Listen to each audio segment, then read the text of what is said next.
এই যে আজকে নিয়ে এসছে চুনো মাছ, ঠিক আছে? চুনো মাছের চচ্চড়ি করব। তেল গরম হয়ে গেছে।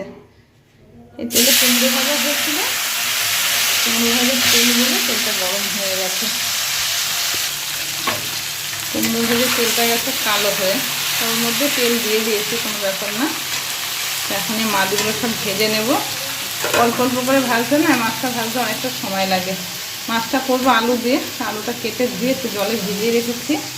আর এই লঙ্কা বাটা দিয়ে করবো, তো লঙ্কা বাটবো না, গুঁড়ো দিয়ে করবো। চামচটা নিয়ে নিই, লঙ্কার গুঁড়ো দিয়ে মাছটা করে নেব।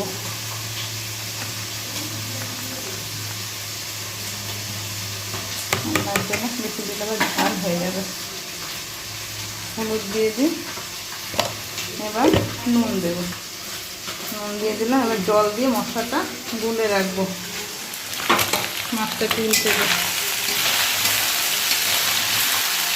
নমস্কার বন্ধুরা, কেমন আছো সবাই? আশা করি যে যেখানে আছো সবাই ভালো আছো, সুস্থ আছো। তোমাদের ভালোবাসার আশীর্বাদে আমরাও ভালো আছি।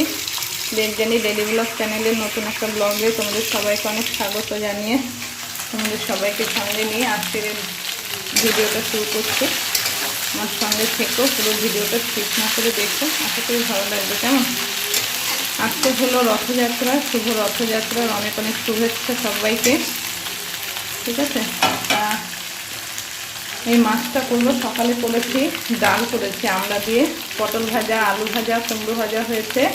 আজকে ঝোল ঝোল কিছু হয়নি সবজি।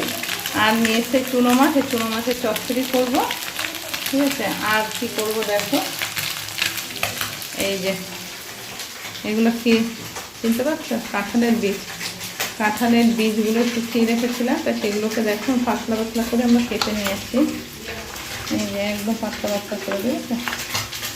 এগুলো এখন ধুয়েছি কেটে, এবার নুন হলুদ মাখিয়ে এগুলোকে ভাজা করছি। নুন দিয়ে দিয়েছি, হলুদটা দিয়ে দিলাম, ভালো করে মাখিয়ে রাখবো নুন হলুদটা। মশমশা করে ভাজলে না, এই ভাজা দিয়ে ভাত খেতে খুব ভালো লাগে। কারা এইভাবে খাও জানিও বন্ধুরা। চলো এবার মাছটা দেখি, তো মাখানো হয়ে গেলে থাক।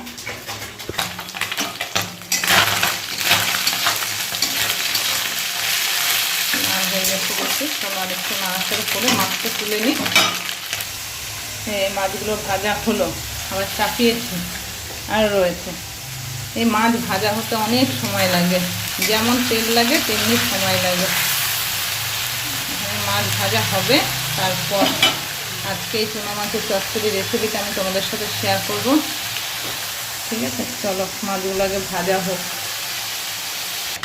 কত সময় লাগলো এই মাছগুলো ভাজা হতে, কি বলবো। আর পুরো ভিডিওটা যে তোমাদের দেখাতাম পুরো মাছ ভাজাটা, তাহলে বুঝতে পারছে যে মাছখানা হয়েছে।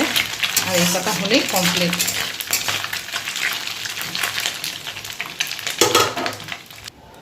অবশেষে মাছগুলো ভাজা হলো। এবারে তেলের মধ্যে কিছুটা কালো জিরে ফোড়নে দিয়ে দিলাম। এবারে কেটে রাখা আলুগুলো দিয়ে দেবো।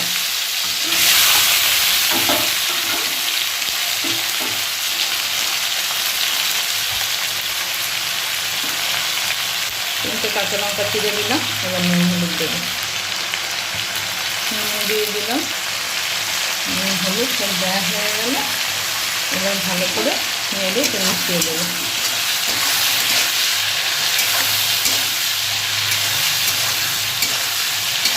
চুনো মাছের চচ্চড়ি একটু ঝাল ঝাল ভালো লাগে, কিন্তু সবাই ঝালটা খেতে পারে না, সেই কারণে বেশি ঝাল দেবো না আর কি। এই মাছ না গরম গরম মানে ভাজা ভাত দিয়ে খুব ভালো লাগে, ডালের সঙ্গে ভাজা খেতেও ভালো লাগে। আবার অনেকে মাছ ভাজা দিয়ে ভাত মেখে শুকনো করে খায়। যারা ভালোবাসে তারা অনেক রকমভাবেই খায়, ঠিক আছে? আলুটা প্রায় ভাজা হয়ে এসছে, নরম হয়ে গেছে। তো চলো এবার এই লঙ্কার গুঁড়োটা নুন হলুদ দিয়ে গুলে রেখেছিলাম জলে, এবার এটাকে দিয়ে দেবো।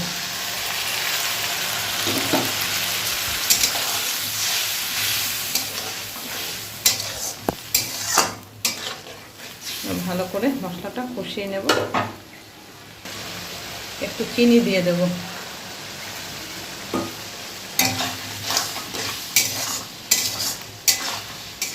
কালারটা কি এসেছিল না? লঙ্কা বেটে দিলে ভালো হতো, কিন্তু বেটে আর দিলাম না, যেহেতু বেলা হয়ে গেছে। আর এখন এতগুলো মাছ ভাজা করতে আমি জানি অনেক সময় লাগবে, সেই কারণে লঙ্কার গুঁড়োটা একদম জলে গুলেই রেখে দিয়েছিলাম। তোমরা তো দেখলে।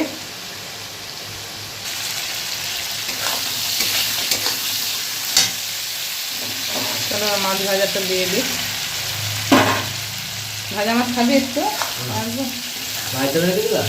ভাই খাবে না।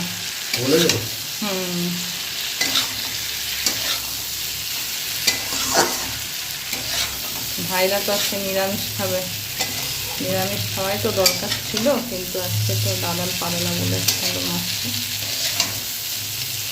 সবার জন্যে হয়ে গেল আর কি, কিছু না। একটু আটা নিয়ে নিলাম জলের মধ্যে, আটাটা ভালো করে গুলে এবার দিয়ে দেব। চলো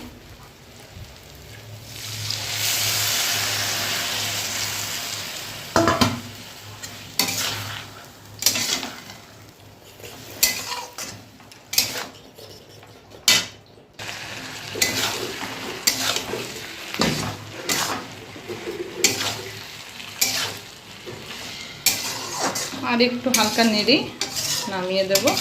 আর একটু হালকা মানে মাখা মাখা থাকলে কি এটা দিয়ে ভাত মেখে খেতে ভালো, সেই কারণে আর একটু হালকা করে নেড়ে 2 মিনিট রেখে নামিয়ে দেব।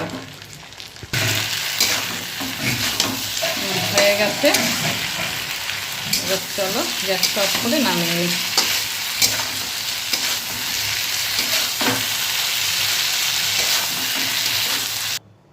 এই দেখো হয়ে গেছে, ঢেলে নিয়েছি 2 থালায়, ঠিক আছে। তা আজকের আমার এই চুনো মাছের চচ্চড়ির রেসিপিটা কেমন হলো বন্ধুরা অবশ্যই একটা কমেন্ট করে জানিও, কিন্তু ভালো লাগলে একটা লাইক করে দিও আর চ্যানেলটাকে সাবস্ক্রাইব করে আমার পাশে থেকো, কেমন? চলো সবাইকে টাটা।